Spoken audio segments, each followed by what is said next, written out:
এখানে অদিতিদি কলসি ধরে আছে আর জলটা দেখুন কত উপর থেকে পড়ছে, মানে কলসির মুখের সামনে কেউ ছিল না। কিন্তু যখন ক্যামেরা অ্যাঙ্গেল চেঞ্জ হয় দেখুন বদিদা একদম কলসির মুখের সামনে জল খাচ্ছে।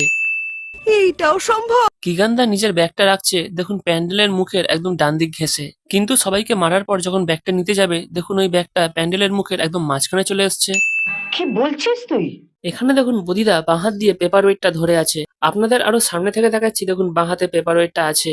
কিন্তু বদিদা যখন পেছন ফিরে ওনার শ্বশুরের দিকে তাকায় দেখুন পেপার ওয়েটটা ওনার ডান হাতে চলে আসে। এখন এটা কি করে হলো আমাকে কেউ জিজ্ঞেস করবেন না প্লিজ।